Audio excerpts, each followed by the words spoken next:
Hello students, आज हमें करनी है गणित की कार्यपत्रक संख्या यानी वर्कशीट नंबर 75। और आज की वर्कशीट में भी हम अपने प्रश्न पत्र को ही समझेंगे, यानी हमारा क्वेश्चन पेपर मैथ्स का कैसा आने वाला है, क्या पैटर्न होने वाला है, उसी को समझेंगे। 74 नंबर वर्कशीट में भी आपने यही समझा था और इसी का कंटिन्यूएशन पार्ट है आज हम जानेंगे हमारे क्वेश्चन पेपर के भाग बी के बारे में। लास्ट वर्कशीट में आपने भाग ए के बारे में जाना था, यानी सेक्शन ए के बारे में कि कैसे क्वेश्चंस आएंगे।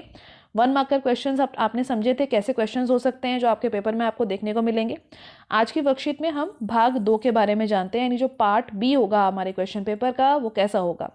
पार्ट बी में हमारे पास 2 नंबर वाले क्वेश्चंस होंगे, 3 नंबर वाले क्वेश्चंस होंगे और 5 अंक वाले भी क्वेश्चंस होंगे। 2 नंबर वाले हमारे पास कुल 6 प्रश्न होंगे पार्ट बी में। इसका मतलब हमारे 2 अंकों के जो प्रश्न हैं उनसे हमारे कुल 12 अंक बनेंगे पेपर में। 3 नंबर वाले जो अंक वाले जो क्वेश्चन है, ऐसे क्वेश्चन हमें 7 क्वेश्चंस देखने को मिलेंगे पेपर में और इनसे हमारे अंक बनेंगे 21। इसी तरीके से 5 अंक वाले यानी 5 मार्क वाले करने को मिलेंगे हमें पेपर में 3 क्वेश्चंस और उनसे बनेंगे हमारे 15 नंबर। हो सकता है पेपर में आपको इंटरनल चॉइस यानी 5 नंबर वाले कुल 4 प्रश्न दे दिए जाएं और उन 4 में से कोई 3 प्रश्न आपको करने हो या फिर किसी 2 क्वेश्चन में आपको चॉइस मिले तो इंटरनल चॉइस आपको पेपर में मिल सकती है, यानी आंतरिक जो आपको प्रश्नों में चुनाव करने को मिल सकता है, लेकिन हो सकता है ऑल ओवर चॉइस ना हो। तो यानी हमारा जो भाग बी है, पार्ट बी है, वो कुल 48 अंक का बनता है। और जो आपने पिछली वर्कशीट में देखा था कि जो भाग ए था वो आपका 32 अंकों का था, तो 32 और ये 48 अंक दोनों मिला के 80 नंबर का पेपर हो जाता है आपका। और भाग बी में जो कुल प्रश्न है वो आपको 16 प्रश्न देखने को मिलेंगे। तो आपको अब समझ आ गया होगा कैसा होने वाला है आपका पेपर, यानी कितने नंबर के कितने क्वेश्चन आपको आपके पेपर में देखने को मिलेंगे। अब इसके बाद हम समझ लेते हैं आगे की वर्कशीट। आगे की वर्कशीट में बेटा हमें बताया गया है कि हमारे 2 अंक वाले जो प्रश्न हैं यानी 2 नंबर वाले जो क्वेश्चन हैं वो हमारे अति लघु उत्तर है, यानी वेरी शॉर्ट क्वेश्चंस हैं। इन प्रश्नों का उत्तर छोटा रखने का प्रयास करना है, बहुत ज़्यादा कैलकुलेशन को बड़ा नहीं करना, पूरा पूरा सॉल्व नहीं करना, जितना शॉर्ट में आप उसको कर सकते हैं, यानी 3 से 4 पदों में यानी 3 से 4 स्टेप्स में 3 से 4 लाइनों में आप इस क्वेश्चन को पूरा करेंगे। प्रश्नों पर ज़्यादा समय खर्च नहीं करना, यानी 2 नंबर वाले क्वेश्चंस में ही नहीं लगे रहना, आपको आगे के क्वेश्चन के लिए भी आपको टाइम बचाना है। अगले हैं 3 नंबर वाले क्वेश्चंस जो कि हैं आपके लघु उत्तर प्रश्न यानी शॉर्ट आंसर टाइप क्वेश्चंस। इन प्रश्नों को भी संक्षिप्त रूप में समझाते हुए आप हल करेंगे और आवश्यकता अनुसार ही चित्र बनाएंगे, मतलब जिस क्वेश्चन में बहुत ज़रूरी है वहाँ चित्र आप ज़रूर बनाएंगे, अदरवाइज आप नहीं बनाएंगे। अगले थे 5 नंबर वाले क्वेश्चन जो कि हमारे दीर्घ उत्तर प्रश्न यानी लॉन्ग आंसर क्वेश्चन। तो जब इसके नेम में ही है कि ये लॉन्ग आंसर क्वेश्चन है और 5 नंबर का क्वेश्चन है तो इन प्रश्नों को आप विस्तृत रूप से हल करेंगे, यानी पूरा एक्सप्लेन करेंगे। आवश्यक होने पर चित्र जरूर बनाएंगे, कोई क्वेश्चन में अगर डायग्राम बनाना है, आकृति बनानी है तो वहां जरूर बनाएंगे, अदरवाइज उसके आपके मार्क्स कटेंगे। सूत्र का प्रयोग चरणबद्ध तरीके से करेंगे, जहां पर भी फॉर्मूला यूज हो रहा होगा, कोई थ्योरम यानी प्रमेय की स्टेटमेंट कथन लिखना होगा तो उसको इस तरीके से ब्रैकेट में जरूर लिखेंगे। इन प्रश्नों को हल करने के लिए समय अधिक लगता है, अतः समय को बचाकर भी रखेंगे। तो जब आप क्वेश्चन पेपर सॉल्व करना स्टार्ट करेंगे तो आप सबसे पहले 5 नंबर वाले क्वेश्चन, 5 नंबर वाले जो क्वेश्चन है ना उसको सबसे पहले सॉल्व कर लेना, फिर 3 नंबर वाले और फिर 2 नंबर वाले, इस तरीके से आप अपना क्वेश्चन पेपर सॉल्व करना ताकि आपका टाइम से पूरा पेपर सॉल्व हो सके। अब इन्हीं बातों को समझते हुए आज की वर्कशीट में हमें एक एक सैंपल क्वेश्चन दिखाया गया, यानी ये बताया गया है कि 2 नंबर का क्वेश्चन, 3 नंबर का क्वेश्चन और 5 नंबर का क्वेश्चन पेपर में कैसा हो सकता है। ये क्वेश्चंस नहीं आएंगे लेकिन ऐसे क्वेश्चन आ सकते हैं। तो समझते हैं आज की वर्कशीट के तीनों क्वेश्चंस को। तो ये हैं हमारे आज की वर्कशीट के तीनों क्वेश्चन। क्वेश्चन नंबर 1 है 2 नंबर का, प्रश्न नंबर 2 हमें दे रखा है समझाने के लिए 3 नंबर का, और प्रश्न नंबर जो 3 है वो 5 नंबर का एक क्वेश्चन हमें दे रखा है ताकि हमें क्लियर हो जाए कि कैसे क्वेश्चन पेपर में हो सकते हैं, किस टाइप के क्वेश्चन हो सकते हैं। तो चलो स्टार्ट करते हैं क्वेश्चन नंबर 1 को सॉल्व करने से। प्रश्न नंबर 1 देखिए क्या बोला गया है, ज्ञात कीजिए क्या दिए गए त्रिभुज समरूप हैं और यदि ये समरूप हैं तो समरूपता का क्रम लिखिए। तो ये जो आपका क्वेश्चन है ये चैप्टर नंबर 6 से है जो कि समरूप त्रिभुज वाला चैप्टर था।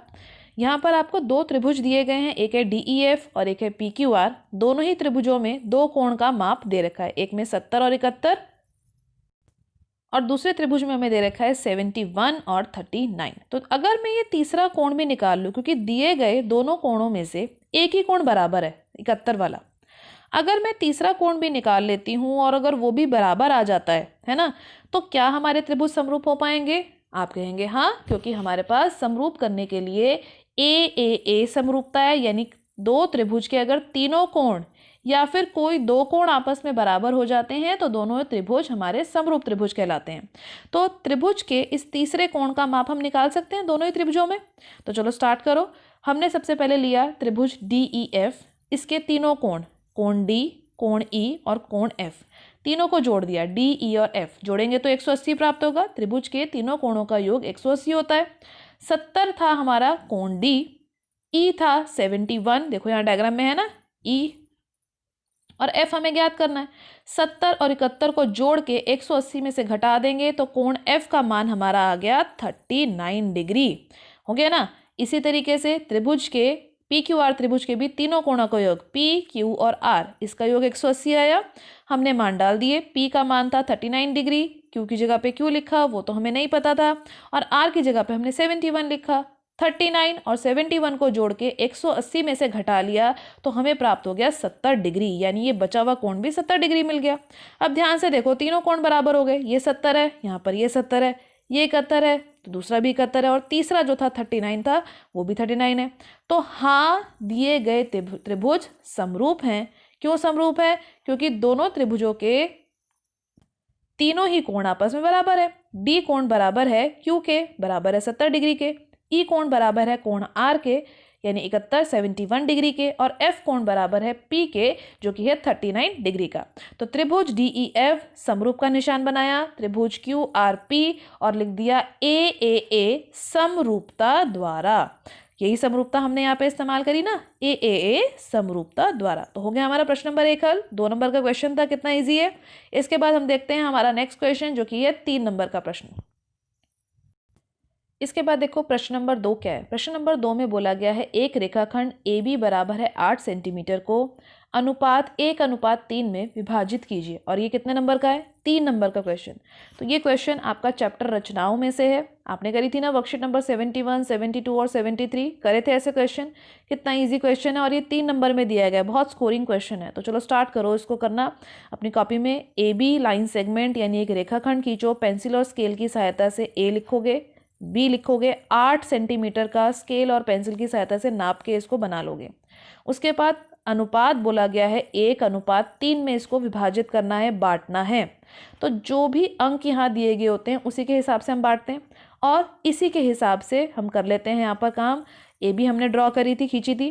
A पर प्रकार से 60 डिग्री का कोण बना लो, या D की सहायता से 60 डिग्री का कोण इस तरीके से नीचे की तरफ बना लो, और B पर भी 60 डिग्री का ही कोण ऊपर की तरफ बना लो। आप इसको प्रकार से या फिर D से किसी की भी सहायता से बना सकते हैं।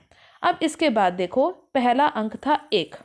प्रकार को, सुई को रखो 1 पर और A पर, और एक ही चाप लगानी है। 1 है ना, तो एक चाप लगानी है, प्रकार की सुई को रखो 1 पे और एक छोटी सी चाप लगा दो और इसको नाम दे दो A1।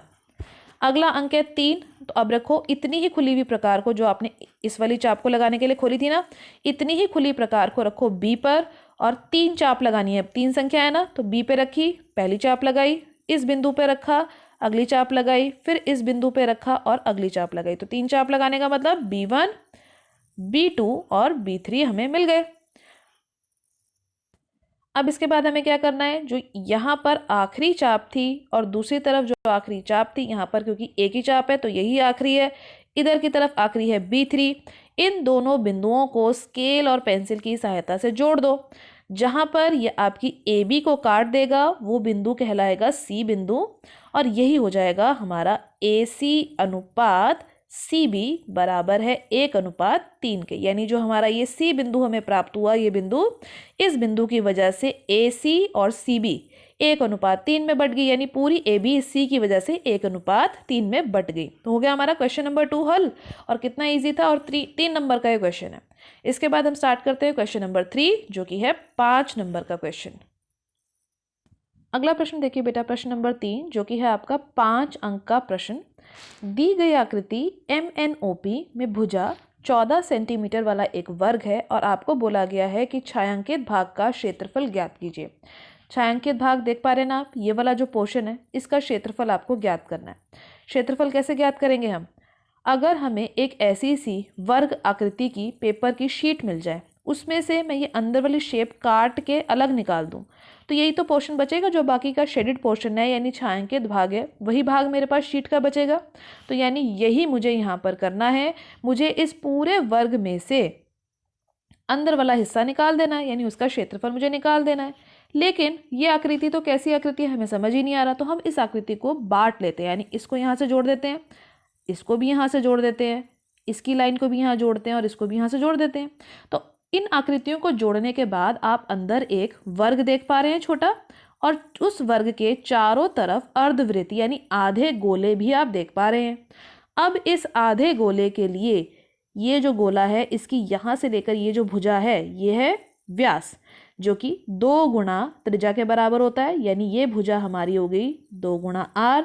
इसी तरीके से ये वाली भुजा भी हमारी हो गई, जो कि हमारी वर्ग की भी भुजा है, और जो हमारा जो अर्धवृत्त है उसका व्यास भी है, तो 2r हो गई। और यहाँ से लेकर ये जो वर्ग की भुजा का भुजा जैसा दिख रहा है, ये हमारा अर्धवृत्त का व्यास भी था, केंद्र होगा ये। इसको अगर मैं यहाँ से जोड़ दूँ, अगर केंद्र को इस अर्धवृत्त से जोड़ दूंगी तो ये भुजा हो जाएगी r। इसी तरीके से अगर इसको यहाँ से जोड़ दूंगी तो ये भी r हो जाएगी। और ये वाली जो भुजा है ये तो 2r दे ही रखी थी। तो अब ध्यान से देखो, यहाँ से लेकर यहाँ तक हिस्सा था 3 सेंटीमीटर का, ये हरा जो हिस्सा मैंने मार्क किया ये भी 3 सेंटीमीटर है, और ये पूरी जो लाइन है, ये जो पूरी टोटल है, ये कितनी है? ये है 14 सेंटीमीटर। इस 14 में से ऊपर वाला 3 हिस्सा हटा दूं और नीचे वाला 3 हिस्सा हटा दूं, तो मेरे पास कौन सा हिस्सा बचेगा? मेरे पास बचेगा ये अंदर का हिस्सा, ये वाला हिस्सा बचेगा ना, आर से ऊपर वाले आर से लेके नीचे वाले आर तक वाला हिस्सा। तो मैं इसको नाम दे देती हूँ ताकि हम आसानी से प्रश्न को कर पाएं। इस बिंदु को मैं नाम देती हूँ W, इसको मैंने नाम दे दिया X, इसको दे दिया Y और इसको दे दिया Z। ठीक है, और ये वाला जो बिंदु था मेरा, इसको मैंने नाम दे दिया A और इस बिंदु को नाम दे दिया मैंने B। अब हमने क्या करना है? हमने सबसे पहले क्षेत्रफल ज्ञात कर लेना है सबसे बड़े वर्ग का। तो वर्ग का जो क्षेत्रफल है, यानी जो सबसे बड़ा वर्ग था वो था हमारा MNOP, ये सबसे बड़ा वाला। इस वर्ग का क्षेत्रफल कैसे ज्ञात करेंगे? भुजा गुना भुजा करके। इसकी भुजा थी 14 सेंटीमीटर, तो 14 को 14 से गुना किया तो 196 सेंटीमीटर हमारा सबसे बड़े वर्ग का क्षेत्रफल आ गया। इसके बाद हम ज्ञात कर लेते हैं AB का मान। तो इस पूरी लाइन में से जो हमारी NO लाइन थी, इसमें से ऊपर वाला 3 हिस्सा हटा दूं और नीचे वाला भी 3 हिस्सा हटा दूं, तो ये हिस्सा बचेगा ना जो AB है। तो यही यहाँ पर देखो लिखा है NO बराबर -3 यानी 14 में से ऊपर वाला 3 भी हटा दूं और नीचे वाला 3 भी हटा दूं तो बचेगा 8 सेंटीमीटर। अब ये जो AB का मान मैंने 8 सेंटीमीटर निकाला, अगर मैं इस आकृति को ध्यान से देखूं तो इस आकृति में ये जो हिस्सा था, ये हिस्सा था R, ये वाला हिस्सा था 2R और ये नीचे वाला हिस्सा फिर से R था। इन्हीं तीनों को जोड़ के तो 8 सेंटीमीटर बना होगा। तो इसीलिए हमने AB को बराबर लिख दिया R जमा 2R जमा R के। कितनी बार R आया? 2R ये है और एक ये है और एक ये है, तो ये बन गया ना 4R। तो 8 बराबर आ गया 4R के, क्योंकि अभी मैंने AB का मान 8 निकाला था। अब 4R जब 8 के बराबर आ गया, ये 4 8 के नीचे आ जाएगा, तो R का मान आपको मिल जाएगा 2 सेंटीमीटर।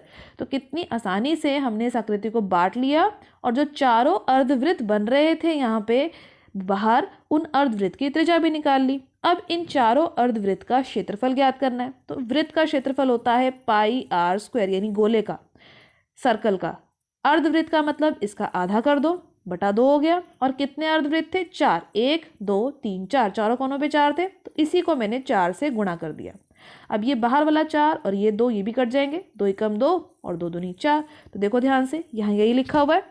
अब इसके बाद मेरा जो फॉर्मूला है वो क्या बन गया? 2 ये वाला और ये वाला जो ऊपर πr² था यही बचा, 2 गुणा πr²। पाई की जगह पर मैंने डाल दिया 22/7, r की जगह पे मैंने 2 मान डाला, क्योंकि अभी अभी मैंने निकाली थी ना त्रिज्या का मान, ये वाला r का 2 सेंटीमीटर डाल दिया। इसको जब हल करोगे, नीचे बचा हुआ था 7 तो नीचे आ गया 7, और ऊपर जब इन सभी को गुणा करवा लिया तो आ गया 176। इसको भी आप भाग करवाओगे तो आपका उत्तर आ रहा है 25.14 सेंटीमीटर स्क्वायर। तो आ गया ना हमारे चारों अर्धवृत्त के क्षेत्रफल बराबर आ गए 25.14 सेंटीमीटर स्क्वायर। सबसे बड़े जो वर्ग था उसका भी क्षेत्रफल आ चुका है।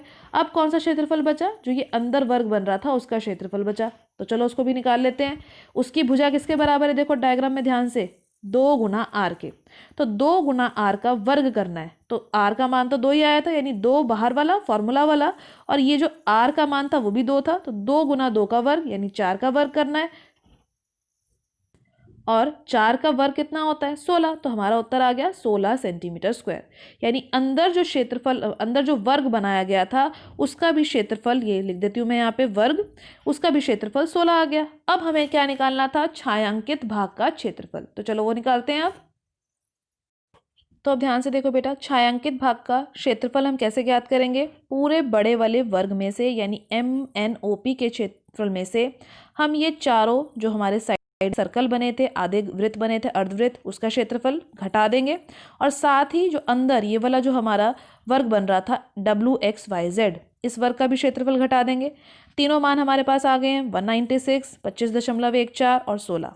इनको जब हल कर लेंगे तो हमारे पास फाइनल आंसर आ जाएगा 154.86 सेंटीमीटर स्क्वायर। तो हो गया हमारा 5 नंबर वाला क्वेश्चन भी हल। तो आज की वर्कशीट में बेटा आपने समझा कि आपके क्वेश्चन पेपर का पैटर्न कैसा होने वाला है, कैसे होंगे आपके 2 नंबर वाले, 3 नंबर वाले और 5 नंबर वाले क्वेश्चन। उसके एक एक सैम्पल क्वेश्चन हमने देखे हैं। इसी टाइप के क्वेश्चंस की अब हम प्रैक्टिस करेंगे आगे की वर्कशीट्स में। नेक्स्ट वर्कशीट हमारी होगी रिवीजन वर्कशीट, जो कि चैप्टर नंबर 1 से होगी। तो आज तक की जो भी आपने वर्कशीट्स अभी फिनिश करी हैं, 73 नंबर की जो आपकी वर्कशीट थी वो आपकी सिलेबस की वर्कशीट थी। 2 वर्कशीट्स में आपने अपने क्वेश्चन पेपर के पैटर्न को समझाए। तो सभी बच्चे 73 नंबर वर्कशीट्स तक अच्छे से प्रैक्टिस कर लीजिए, ताकि हम नेक्स्ट वर्कशीट से रिवीजन स्टार्ट करेंगे। आज की वर्कशीट की वीडियो अच्छी लगी हो तो अपने फ्रेंड्स के साथ लाइक और शेयर करना मत भूलिएगा। मेरे चैनल पर पहली बार आए हैं तो चैनल को सब्सक्राइब कर लीजिए, ताकि आपको अगले आने वाली वीडियोज़ की नोटिफिकेशन टाइम से मिल सके। Thank you for watching.